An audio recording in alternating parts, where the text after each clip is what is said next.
In Newcastle, on the invitation of the member for Newcastle, Alan Morris, Mr Howe visited Gunedin's, Comsteel, Carrington Slipways and the State Dockyard before addressing a luncheon attended by representatives of companies likely to be involved in defence contracts.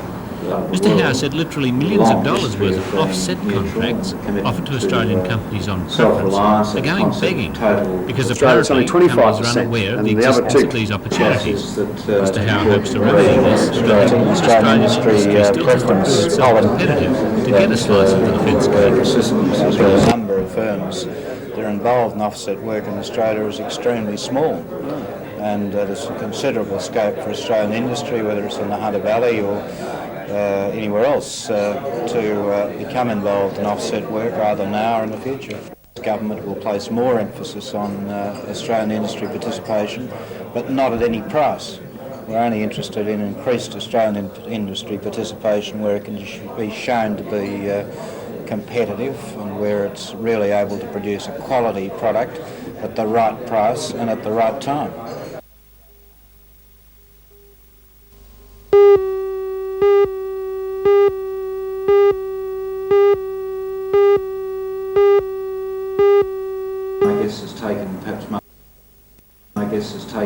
Mr Howe visited a number of industries yesterday before addressing a luncheon where he told local industrial leaders that millions of dollars worth of offset defence contracts were going begging, simply because Australian companies were not aware that they existed. Mr Howe said the chance to pick up some of these contracts was open to the Hunter region. And there's a considerable scope for Australian industry, whether it's in the Hunter Valley or anywhere else, to become involved in offset work either now or in the future. Why?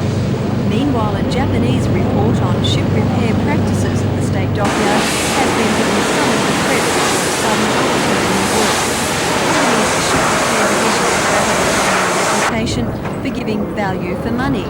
There's enough work on the books to keep the repair division flat out over the next 3 months.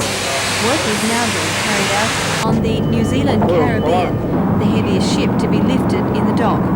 The repair bill is worth $700,000 to the State Dockyard, and the work is providing a further 50 jobs for casual workers over the next 3 weeks.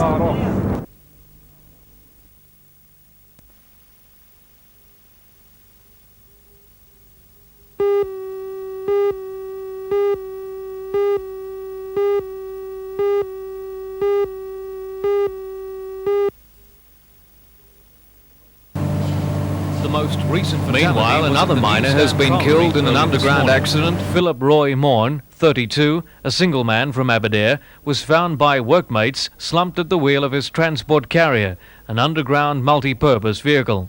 Morn was working on his own in an isolated area of the mine about 1.5 kilometres under the surface. Police say it appears the vehicle hit a wooden door which collapsed, crushing Morn under the roll bar. They say the accident happened at about 3 a.m. Yesterday, 41-year-old Brian Edward Phillips, a mine deputy from Cardiff, died when the roof of the Myuna colliery at Wangi collapsed. 2 other miners were injured in the accident. 47-year-old James Campbell and 43-year-old James Whitman are still in Wallsend Hospital but in a satisfactory condition. Work at Myuna resumed on the afternoon shift today. The Department of Industrial Relations will investigate both fatalities.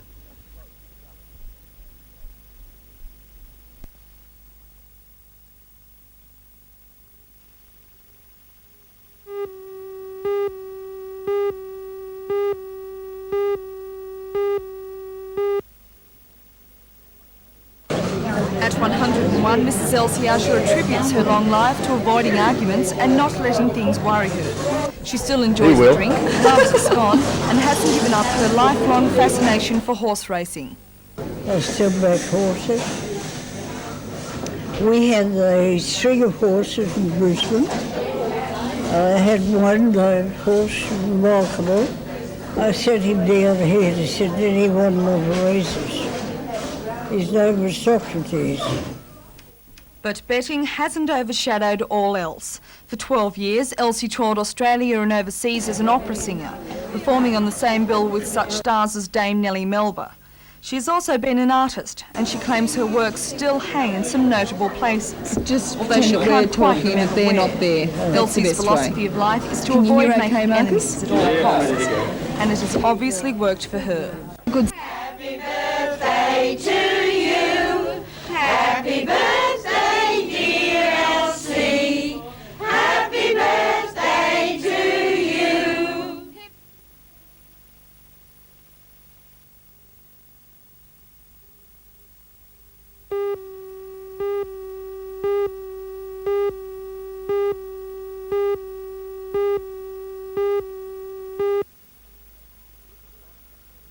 The group of 9 netballers chosen include 4 players who competed in last Saturday's Newcastle A-grade Grand Final. They are Max Girls players Carolyn Munro, Liz Pullman and Janelle Green, and Grand Final winners Bel Air Glass's Margaret Hughes. The full team to compete against the Australian Institute of Sport, New Zealand, Melbourne, Brisbane, Wagga and Papua New Guinea is Leanne Donahue, Lucy Wilcox, captain coach, Carolyn Munro, Cassie Smythe, Sandra Fowler, Kay Thomas, Liz Pullman, Margaret Hughes and Janelle Green. And top Australian umpire Del Saunders. The team manageress is Julie Smythe. We've been invited by New South Wales to partake in this championship, which of course we're thrilled to have been asked. We feel that it's a prestigious championship with the Australian Institute of Sport taking part, and teams from Melbourne and Brisbane and New Zealand. Other areas we're not quite sure of because we haven't seen the draw. You're quietly confident perhaps you might pull it off? Well, quietly. We have beaten this particular Institute of Sport team, which is probably, as far as we know, the known team to beat. So we're going to give it our best try.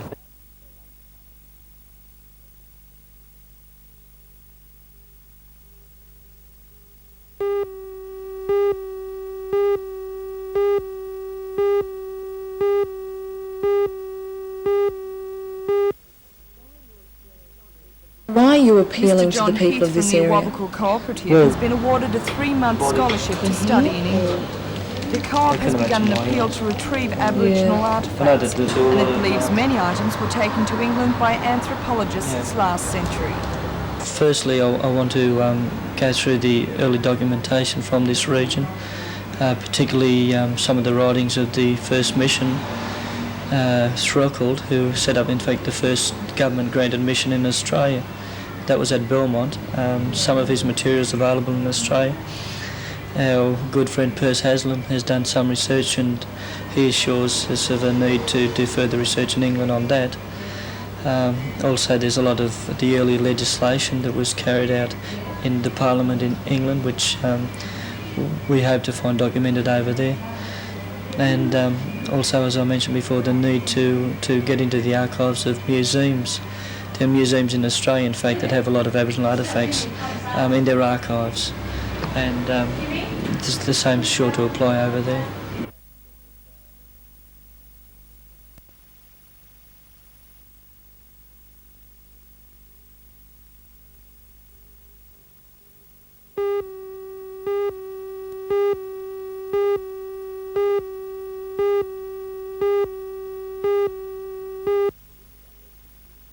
For wheat growers, this year has been close to perfect. The rain came at the right time and it was just the right amount. As a result, across the state, growers are anticipating a bumper crop, already forecast to be more than 6 million tonnes. To shift this amount of grain is going to call for an all-out effort by the SRA, hence today's test run of a super long train from Temora. The train had to be shortened by 4 wagons at Sydney, but still carried over 2,000 tonnes, about 500 tonnes more than normal, to Newcastle. This grain, of course, is still from last year's crop.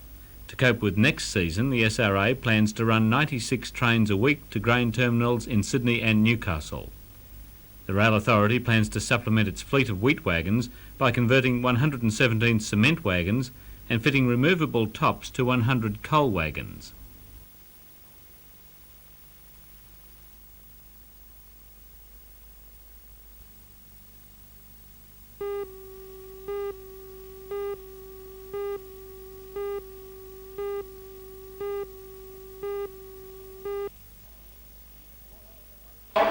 The employees at Rutherford stopped work this afternoon to hear the latest developments from union representatives. The meeting was chaired by the industrial officer from the State Labour Council, Mr Dave Weatherall. Mr Weatherall told the At-Times rally meeting that they must change tack. He said everything must be done to encourage a takeover by National Textiles, which has guaranteed continued employment. However, if this doesn't happen, an improved redundancy pay package must then be fought for. Cradle Industries has announced plans to close Rutherford completely by Christmas and to greatly curtail activity at Takara by March. It has offered 1 week's pay for each year of service, which the union movement says is quite unsatisfactory. The workers' immediate aim, though, is to help bring off the takeover. I'm somewhat concerned to believe that Brad Mill, particularly, tend to be using the employees as pawns to create circumstances to their benefit in the negotiations. What we've done today is endorse a series of resolutions to lift the overtime bans that have been here for some weeks to ensure the production goes on normally. And other resolutions hopefully will create a set of circumstances which will get the people back around the table to sort out the final details of the takeover which we hope will occur.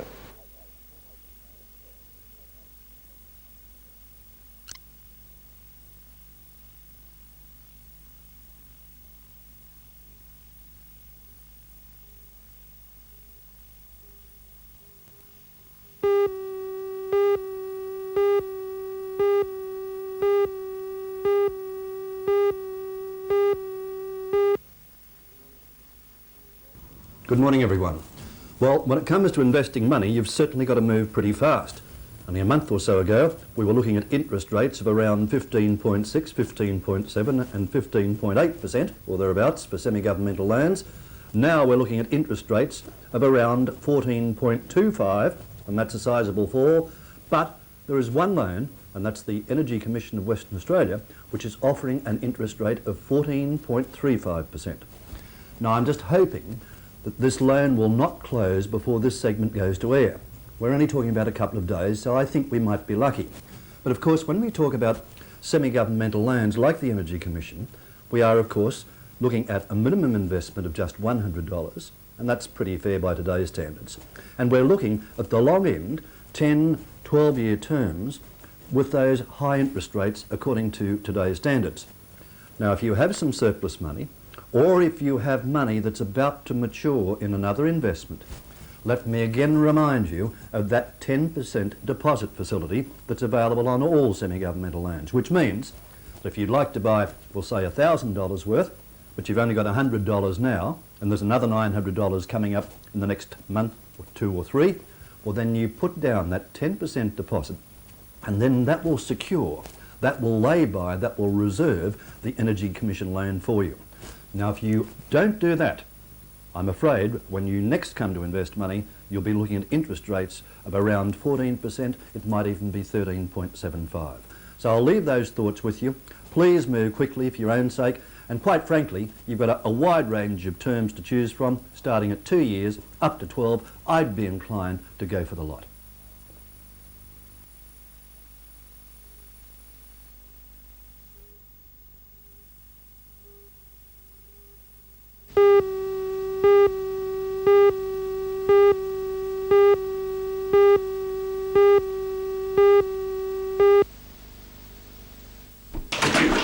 First, there was the controversial user pays system affecting domestic water consumers.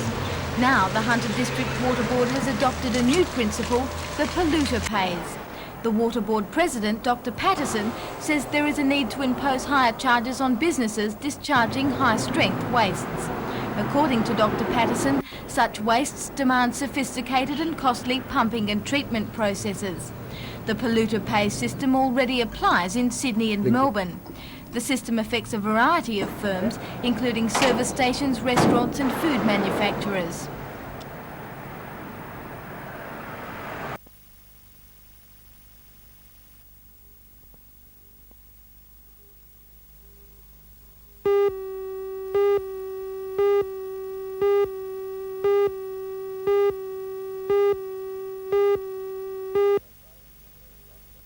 We have Davies, Johnson, Rebellion, our nucleus of our local players and top players, of course. Fence together with others, and we will be having 2 new imports this year. One will be a guard from Illinois, and the other will be a 6'9" centre from Iowa. Under the NBL's new rule of only 2 imports for the 1984 season, it appears that the Falcons' plans for 1984 don't include George Morrow. I would say he won't be returning to Newcastle, and I doubt that he'll be returning to Australia. That is for this season. He may be back in another year, but I think George has other things in mind. And secondly, we're great believers that, you know, if you don't win a team, virtually the same team, you use it, and you don't win the competition in 2 seasons, you should make some changes.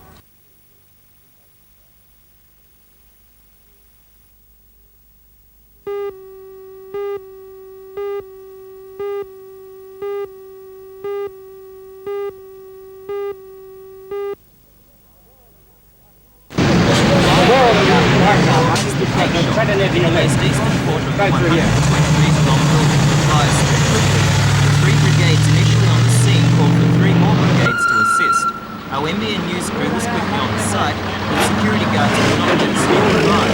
The main blaze took less than an hour to put out, but firemen were troubled for another hour by spot fires.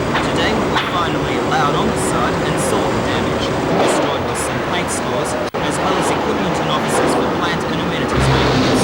Demolishers have begun the task of removing unsafe parts of the walls and the roof, which collapsed. During the fire, a gas main ruptured and caught light. And this pipe, which supplies gas to the number 2 glue mill, was also threatened. The building was deserted when the fire started, and no one was hurt in the blaze. Company investigators have not so far found a cause to the fire.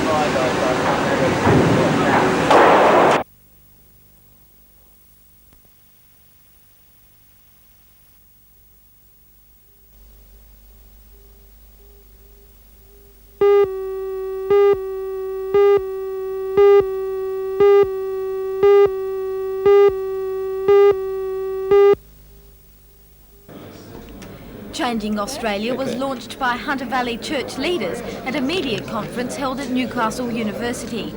Representing the Anglican Church was Bishop Holland. Bishop Clark spoke on behalf of the Catholic Church, and the Uniting Church was represented by its Hunter chairman, the Reverend Trevor Barrett. Changing Australia is the first joint public statement made by the 3 churches. Its release has been timed to coincide with Social Justice Sunday, which falls on September 25th. Changing Australia deals with the country's major social problems and points out ways of solving them. Mr. Chris Sidoti, the National Secretary of the Catholic Commission for Justice and Peace, has been closely involved with the development of the document. For the first time, I think we were seeking to arrive at a common understanding of what is happening in Australia and a common vision for the future direction of our society, so that it had lots of difficulties involved in it, as it would with any group of people trying to arrive at some common position. And 2, I think we had the challenge that's particularly involved of all of us coming from different church traditions and seeking to use our traditions without compromising them in a way that could produce a document that said something to Australians. How would you describe the document, optimistic or pessimistic? I think very optimistic. Certainly it picks out certain areas of Australian society that do cause us concern, but the vision of the document really is optimistic. It presents a picture of Australian society that is more just, and because of that is more human.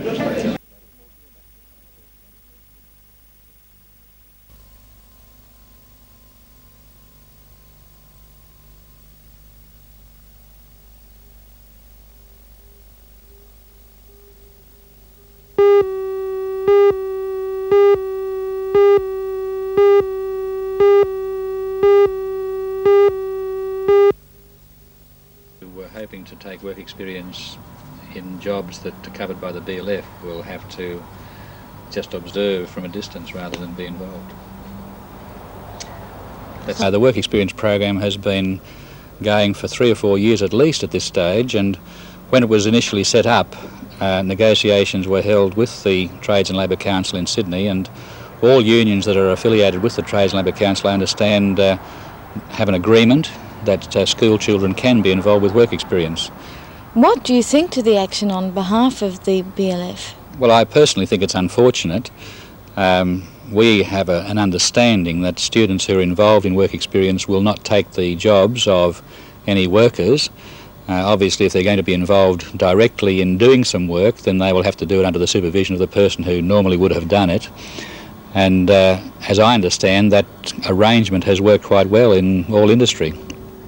What's it going to mean to students wishing to do work experience on building sites? Well, I don't believe that builders can really face difficulty with the union, and so I would believe that until there is a resolution, children won't be able to have work experience in that field.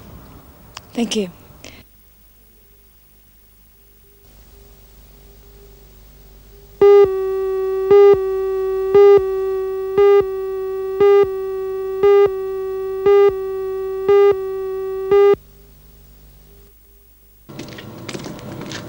The fire broke out just before 9 o'clock last night.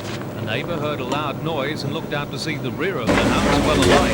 He immediately started trying to put out the blaze with a garden hose, while others called the fire brigade. The four-bedroom weatherboard house was in 7th Street, Western. It was completely destroyed, with only one wall and parts of the roof intact. 2 elderly people were killed in the fire. A 76-year-old woman was found in the front bedroom, and a 67-year-old man was in the kitchen. Their names will not be released until later today. The police scientific squad has been called in to find out how the fire started.